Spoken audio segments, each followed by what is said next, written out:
Assalomu alaykum hurmatli hamyurtlar, hurmatli obunachilar.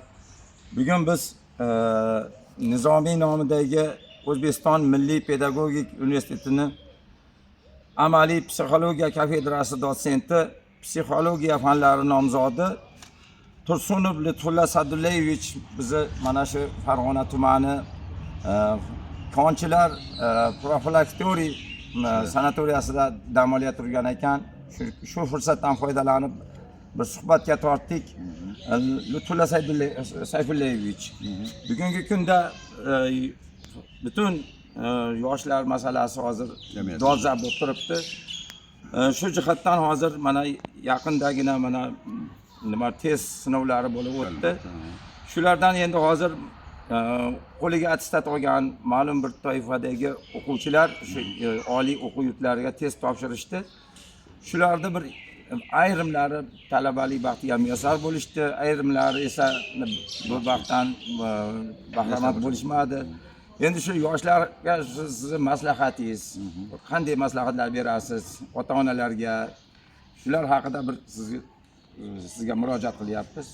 Rahmat avvalambor Abdurahim aka, menga vaqt aytganingiz uchun, menga shunday vaqt aytganingiz uchun, ya'ni sizni o'sha jamoa a'zolari bilan uchrashish vaqtingiz masalasi uchun sizga avvalambor rahmat. Mana operatorimiz Qahramonjonga rahmat avvalambor. Va men aytmoqchiman gapimdaki haqiqatan ana bugungi kunga kelib hozir yoshlarimizni aksariyati ikki toifaga ajratib qoldi, ajraldi desak xato bo'lmaydi. Nima uchun? Ulardan bir toifasi mana bugun test e'lonlari e'lon qilinib, natijalar e'lon qilinib, talabalik safiga qabul qilindi. Ba'zi birlar esa bu vaqtga muyassar bo'lisha olmadi. To'g'ri aytyapsiz. Ana shularga qanday psixologik, ijtimoiy psixologik maslahat berib, ularni aytaylikki, bevosita mana shu ikkalasini ham hayotga yo'llash masalasi hozirgi kunda juda ham dolzarb bo'lib turibdi. Endi avvalambor narsani tushunishimiz kerakki, hozir mana talabalik safiga qabul qilingan aksar yoshlarimiz juda toliqishgan, stressga tushishgan va undan chiqishgan va natijani eshitgandan keyin xursand bo'lishgan va mana shu xursand bo'lib mana shu xursandlikni butun dunyoga jar solgisi kelgan holatga kelgan. Endi bu talabalik safiga baxtga muyassar bo'lganlarga men asosiy nimalarga e'tibor berishni qaratgan bo'lardim. Birinchi avvalambor o'sha o'qishga kirgan yo'nalishingiz bo'yicha tezda qisqa ma'lumotlarni olishga harakat qiling va o'zingiz tayyorgarchilik ko'rishni yana takomillashtirib boring. O'qishdan to'xtab qolmang. Endi bularga ota-onalar imkon darajasida sharoit yaratib berish kerak. Hali o'quv jarayoni boshlanishiga bir oydan oshiq fursat bor ekan, mana misol uchun shu Farg'onadagi konchilar sanatoriyasiga kelib bolalar dam olishi mumkin, talabalar 5 kun, 10 kun dam olishi mumkin. Sokin, mana hamma sharoitlar bor. O'sha hamma aytaylikki imkoniyatlar mavjud. 5-10 kun mana shu yerda dam olib ketsa ham, masalan, bu ularga juda katta yutuq bo'ladi. Endi mana shu yerda eng katta mas'uliyat kimga yuklatiladi degan bo'lsangiz, men doim aytgan bo'lardimki, bu yuklatilayotgan mas'uliyat avvalo uni qo'shib turgan jamiyatga, jamoaga, oilaga va qolaversa ota-onaga bog'liq hisoblanadi. Chunki ota-ona mana shu yerda farzandini g'amxo'rlik qilsa, farzandi bilan g'ururlanib, o'g'lini mana shu erishgan yutug'idan faxrlanib, o'g'lim sen endi bu yoqqa 4 yil o'qiysan, mana shu 4 yil davomida albatta sen ma'lum bir bilimga ega bo'lib, yaxshi mutaxassis bo'lishing kerak deb turib unga sharoit yaratib berilsa, unga imkoniyat yaratib berilsa, bundan nur ustiga a'lo motivatsiya oladi va bola keladi yaxshi mutaxassis bo'lib chiqadi. Buning uchun yana qaytaraman, mana shu tayyorgarchilik ko'rish abituriyentlik davrida va abituriyentlar mana o'tish davrida tushgan stress, depressiyalardan xoli bo'lsin, ularni uydan tashqariga, biror bir sanatoriyaga, palatoriyaga, imkoni o'zlari yashab turgan joydagi ma'lum bir hududdagi aytaylikki dam olish oromgohlarga yuborish kerak bo'ladi. O'sha oromgohlarda ular darjimda eng mana yaxshi joylardan bittasi, hamma yog'i daraxt, hamma yog'i sharoit bor. Mana shu konchilar sanatoriyasi ham juda ma'qul hisoblanadi mening nazarimda. Juda yaxshi ekan, mana men kelib bir dam olishim juda ham sokin, juda ham yaxshi maskan ekan. Endi ikkinchi bir toifa bor. Bu toifani biz aytamizki, abituriyent talabalik safiga qabul qilinmagan talabalar. Bular ham jamiyatimiz a'zosi, bular ham jamiyatimiz yoshlari, bular ham jamiyatimiz bolalari.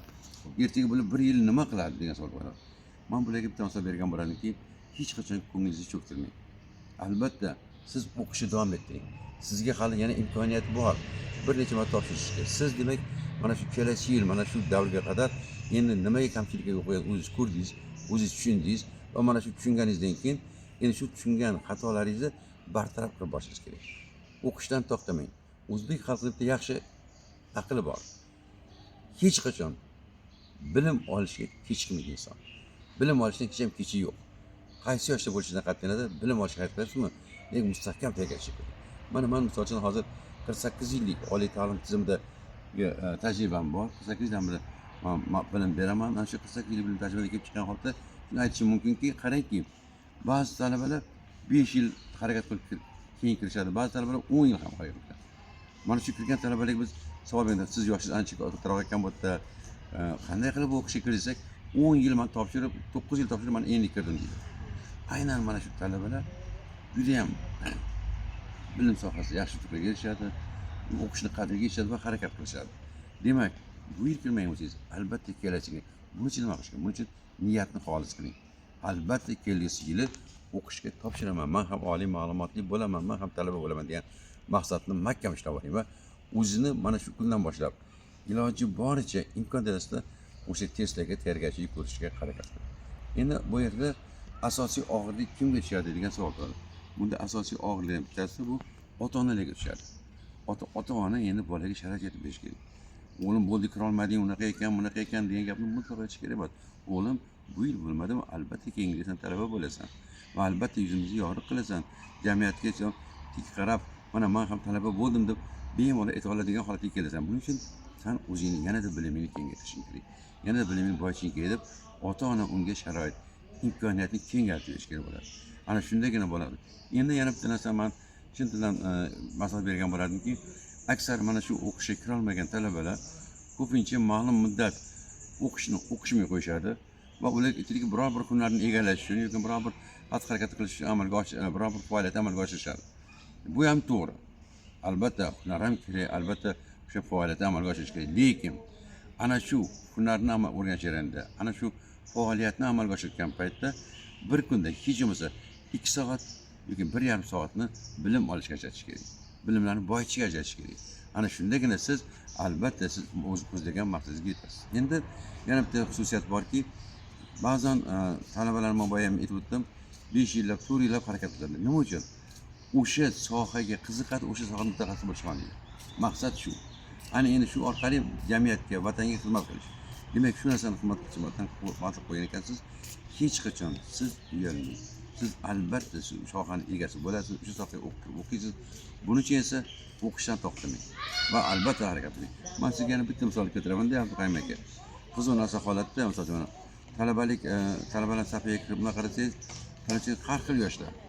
Hech qachon bir xil yoshdagi talabalar gruppasi yo'q. Nima uchun? Kimdir 2 yil o'tib kelgan, kimdir 1 yil, kimdir 5 yil. Shuning uchun yana qaytaraman, o'qishni, bilimni olishni hech qachon erta kecha yo'q. Lutfulla Sayfullayevich, shu siz hayotiy tajribangiz davomida necha yillab shu o'qishga kirganlarni, uzoq yil imtihon topshirib, qayta topshirib yurganlardan, uzoq yil topshirganlardan hayotiy tajribangizda ko'rganmisiz? Albatta, mana misol uchun hozirgi PJ himoyasi deymiz, fan doktorlik himoyasi deymiz, ya'ni fan nomzodlik, fan doktorlik nomzodlik.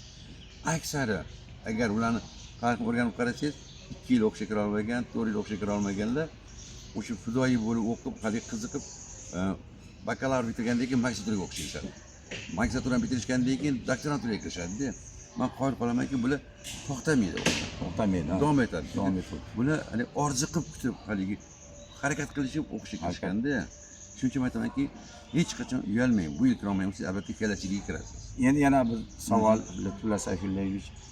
Yoshi kattalardan, student bo'lganlardan necha yoshlilarni bilasiz? Mana hozir o'zim juda yaxshi biladiganim, mana hozir sirtqi bo'limda, kechki bo'lim deymiz, mana kunduzgi bo'limda eng katta yoshli meni talabam 52 yoshli talaba bo'ldi. 52 yoshli. 52 yoshli talaba kunduzgi talabalar bilan birga qatnab o'qib, shu psixologiya sohasini egalladilar. Men aytmoqchi 52 yoki 56 da bitirdilar shu kishi. Sarkamoqmish endi. Shunda aytdim, endi bu yerga nima qilasiz? Sen aytdiki, magistratura o'qiyman dedilar. Keyin nomzodni yo'qlayman dedilar. Men albatta olim bo'lishim kerak. Shu sohaning mutaxassisi bo'lishim, yetkazib mutaxassis bo'lishim kerak. Haqiqatan mana hozir magistratura o'qiyapti shu odam. Ya'ni men aytmoqchi gapimki, bilim olishni erta kecha yo'q. Albatta shu maqsad qo'ydimi, niyat qildimi, shu narsaga erishmoqchiman. Inson albatta, lekin o'sha odam, o'sha ayol, o'sha mana o'zi juda yaxshi tadbirkor. tadbirkorlikni nihoyat qildi. Men deydilar biznes psixologiyasidan shug'ullanib, O'zbekistonda biznesni psixologik asoslari shakllanishini ishlab chiqaman degan fikrda harakat qildim. Bu fidoyi inson, bu vatanga bo'lgan muhabbatini shu bitta kichkina yo'ldan namoyon qilyaptilar. Endi yana bir haligi maqol bor. Beshikdan qabrgacha ilm izladigan Albatta. maqolga amal qilgan holda to'xtab qolmaslik kerak Yo'q, yo'q, ekanda. albatta to'xtash kerak, yo'q. Haligi motivatsiya olib, ota-onalar motivatsiya bersa, Mana misol uchun siz o'zingiz, mana o'zingiz misol uchun aytaylikki, shu jurnalistika sohasida, shu bloglik sohasi orqali nima qilyapsiz? Siz mendan intervyu olib, xalqqa beryapsizki, shu xalqimga nimadir yetkazing. Xalqim shu ertaga adashmasin. Ertaga xalqim mana shu insonni fikrini eshitib turib, ha, mana bunaqa bo'lsa bo'lar ekan-ku degan fikr uyg'otish uchun siz hozir harakat qilyapsiz jurnalistika sohasida. Siz o'zingiz jurnalistikani o'qishga, jurnalistikani aytaylikki, rivojlanishga harakat qilamiz, qilmaysiz? Orzu qilamiz? men harakat qilganman. Biz o'qigan paytda kurslar bor edi. Kommuna gazetasida kurs ochilgan Ha, edi. bilaman. O'sha kursga qatnashganmiz, lekin undan boshqa haligi o'qishlariga kirishga sharoit bo'lmagan. Bo'lmadi. Lekin mana hozir Bu paytda oliy ma'lumotli bo'lmasa ham, lekin shu oliy ma'lumotga ega bo'lgan shaxslar qatorida siz harakat qilish kerak qilyapsiz. juda ham qiziqishim ortiq edi. ko'rdingmi? Haligi tuman gazetasiga, viloyat gazetalariga maqolalar yozib turar edim. Hattoki bir nima deydi, bitta zavod ishga tushganda yaxshigina bir maqolam chiqqan. Yosh Leninchi degan gazeta bo'lardi. Ha, bilaman, Sobiq bilaman. SR paytda. Butun SR Shu gazetaga O'zbekiston bo'yicha. Mushtim jurnaliga yozib turar edim, lekin Satira jurnal. ayrimlaridan menga o'sha bir maktublar ham kelar edi. Ayrimlari misol tuman gazetalari hatto redaksiyaga chaqirishib yo'l yo'riq ko'rsatishar edi. Endi qiziqish bor edi. Aynen, ko'rdim. Lekin biz u paytda endi mani oilaviy tomondan sharoitim yetarli bo'lmagan. Shuning uchun bir jurnalistika sohasiga bir o'qishga kirolmagan bas bora olmaganman. Shuning uchun shunday bo'lsa-da, mana hozir blogerlik sohasini Mana hozir amaliyotda shu sohani qo'llayapsiz. qo'llayapman Endi endi. nima maqsadingiz nima desangiz, vatanga xizmat qilishingiz deydi. 4 yil bo'ldi. Yoshlar masalasini ko'tarib, ota-onaga maslahat berish, Shunday. yoshlarni to'g'ri yo'lga yo'naltirish, kasb-hunarga yo'naltirish uchun, o'sha yoshlarda sabr chaqirtirish uchun va o'sha yoshlarni aytaylikki, ertaga yaxshi mutaxassis bo'lish uchun siz hozir o'zingizda bor o'sha qobiliyatingizni ochishga harakat qilyapsiz. Shunday. Endi biz hali nima deydi, bog'bonchilik, dehqonchilik bo'yicha bizda endi tajriba bor, yo'q emas. Endi Lekin qobiliyatingiz shunday. shug'ullanib kelganmiz. Hozirgi yoshlarga, ota-onalarga bitta fikr aytmoqchiman. Abduqadir aka, bitta narsani to'g'ri. Har bir yoshning o'ziga xos bo'lgan qobiliyati bo'ladi. Qobiliyatim. Har bitta yoshning o'ziga xos bo'lgan iste'dodi bo'ladi. Har bitta yoshning o'ziga xos bo'lgan iqtidori bo'ladi. Mana Qobiljon akada, Abduqadir akamda shu narsa bor ekan, jurnalistikaga shu narsa chiqib kelyapti. Ko'ryapsiz, siz ham farzandingizni biror bir qobiliyatini, iqtidorini sezgan, lekin bu yil imkoniyat bo'lmadimi? Kelasi yil albatta imkoniyat bo'ladi deb bolani motivatsiya berishingiz kerak, qizitishingiz kerak, so'nib qolish kerak emas. O'sha O'qishga kirganiga esa-chi, o'qishga kirganiga albatta imkoniyat yaratib, o'g'lim sendan yaxshi mutaxassis chiqish kerak. Sen butun qishlog'imizni, butun shahrimizni, butun oblastimizni va butun respublikani dunyoga tanitishing kerak degan fikr bilan unga motivatsiya berish. Ko'rasiz, har ikkalasi ota-ona asosiy rol o'ynayapti. endi hozir bolani nimaga qiziqish kerakligini o'sha nechinchi sinflardan aniqlab olsa bo'ladi? O'qituvchilar aniqlab beradimi yoki bir qaysidir bir nimasini ochish kerak-ku, qirrasini. O'sha yoshligidan aniqlab keyin yo'naltirib yuborsa yana ham yaxshi bo'lsa kerak deyman. Endi buning uchun Maktab davridan. To'g'ri. Abduqayim aka, bitta narsa bor-da. Bizning o'zbek xalqimizda o'quvchanlik degan so'z bor. O'quvchanlik emas, o'quvchanlik. Biz bolani qilayotgan xatti-harakatiga qarab, kattalarga qilayotgan taqlidga qarab, mana bu bolani o'quvchanligi yuqori ekan deymiz. Ana shu o'quvchanligi yuqori bo'lgan bolaga o'sha faoliyatini o'rgatib, sirlarni o'rgatib, uni mohiyatini ochib berib borgan sarimiz bolani o'quvchanligi asta-sekin qobiliyatga aylanib boradi. Mana shunga o'xshab, mana masalan, siz o'sha o'quvchanligingiz asosida hech qanday o'qimagan bo'lsangiz ham o'sha maqola yozgansiz, o'sha yanaqa bildirishnomalar yozgansiz, ma'lumotnomalar yozgansiz, axborot, ular sizda ma'lumotlaringizdan foydalanib chiqarishdi. O'shanaqa yuborganman. Lekin siz jurnalist emassiz deysiz. Jurnalist emassiz. Lekin siz shu narsani kashf qilib chiqarib berasiz. Qiziqish bor. Ana shu o'quvchanlik sizda bor edi. Ana shu o'quvchanlik o'lmasdan, so'lmasdan shu yoshga yetgan ekan, mana bloger holatini ochyapti. Endi keyingi paytda internet rivojlandi. Internet rivojlangandan keyin biz shu sohaga qo'l urdik. Albatta. Bizga ham bir qandaydir bir motivatsiya bo'ldi-da bu. Endi hozirgi paytda mana faoliyat yurityapman. Mana sizga o'xshagan insonlar uyda o'tiribdi-yu. Sizga o'sha insonlar boshqa bir faoliyatdan shug'ullanyapti, lekin siz ham o'sha o'zingizni hayotiy faoliyat shug'ullanyapti. O'quvchanligingiz o'sha paytda bo'lgani uchun, qobiliyatingiz so'nmaganligi uchun mana blogerlik faoliyatdan shug'ullanyapsiz. Bu juda ham katta xalq uchun ozgina bo'lsa ham bir manfaat yesa, siz uchun juda katta foyda bu. G'ururlanish, maqsad uchun. Vatan oldida bitta vazifani xalq oldida qilgan bajardingiz. Lutfulla Sayfullayevich endi mana shu bizni mana Farg'ona tumanida 10 ta sanatoriya bor. Shu 10 ta sanatoriyalardan biri mana Konchilar profilaktoriyasi sanatoriyasi sizga qanday taassurot qoldirdi? Shular haqida ham bir ikki og'iz. Konchilar profilaktoriyasining jamoasi juda ham bir mustahkam ahil jamoa ekan. Mana shu jamoani qilayotgan xatti-harakatlardan bu yerda dam olayotganlar, bu yerda davolanayotgan odamlar hammasi xursand. Ular qatorida men ham xursandman. Ularga hammasiga tashakkur bildiraman. Ularni qilib doim mana shu faoliyat davom etsin. Mana bu mana shu profilaktoriya Farg'ona viloyatida dastlabki tashkil qilingan profilaktoriya sanatoriya. Shunday. 1943-yilda bu asos solingan ekan. Fozilov Ochil aka tomonidan ana shu dagi topilgan noyob suv 1001 daqiqa davo ekan. Mana biz har kuni vanada qabul qilyapmiz. Serevodar. Yana bitta narsa borki, bu yerdagi daraxtlardan chiqayotgan kislorod uncha yerdan topa olmaysiz. Shunday. Shuning uchun ham bu yerda juda ham oromgoh deb uni ichidagi maqtashganlik sababi ham shunday ekan. Mana men Toshkentdan kelib mana shu yerda men har yil respublikamiz turli joylarda dam olaman sanatoriyada. Lekin mana shu Konchilar nomidagi mana shu profilaktoriya menga boshqarganda juda ham zo'r. Endi sanasan to'shini. Mana shu atrofning o'zida 10 ga yaqin sanatoriya bor ekan. Shunaqa 10 ta. 11-chi qurilyapti hozir. 11-chi qurilyapti. O'ziga xos bo'lgan xususiyati bor ekan. Ya'ni 10 ta bola ham bo'lsa 10 xil xarakter bo'ladi deydi. 10 xil xususiyati bo'ladi. Shuning uchun har bir o'ziga xos bo'lgan xususiyati bor ekan. Lekin ularning ichida mana shu to'ng'ish bo'lgan sanatoriyani, to'ng'ish bo'lgan profilaktoriyani alohida o'rni bor ekanligi sezilib turibdi. Shunday. Endi hurmatli Lutfulla Sayfullayevich, rahmat. sizni o'zingizni mana fikr va mulohaza bildirdingiz. Endi butun yurtimizga bir qandaydir bir tavsiyangiz bordir. Shularni bir ikki og'iz gapirsangiz-da suhbatimizni yakunlasak. Xo'p. Men yana bir qayta aytaman. Har bir inson xuddi katta bir ulkan bir mashinaga o'xshaydi. U doim ishlab turadi. Lekin vaqt kelganda o'sha mashina mo'ysiragandek, o'sha mashina ta'mir talab bo'lgandek, inson ham shunaqa holatga kelib qoladi. Ana shunday paytda albatta mana Farg'ona viloyatida joylashgan sanatoriyalarga, bu sanatoriyalar ichida esa eng yetakchi bo'lgan sanatoriyalarga kelib 5-10 kun dam olsangiz, haligi men aytgan moylash davri ham yaxshi o'tadi, mashinani ta'mirlash ham yaxshi o'tadi. Shuning uchun har bitta sanatoriya o'ziga xos bo'lgan xususiyati bo'lgandek, ana shu Konchilar sanatoriyasini o'ziga xos bo'lgan xususiyati bilan bir qatorda bu yerda juda yaxshi an'analar shakllangan ekan. Ya'ni aytaylik, mana bu Konchilar tashkil qilingan 75 yil arafasida, 80 yil arafasida ekan. Ana shu 80 yil davomida bu yerda qanday olimlar ishlab ketdi, bu yerda qanday insonlar ishlashdi, qancha insonlar dam olib ketdi, to'g'rimi? Hammasi ijtimoiy jamiyatga.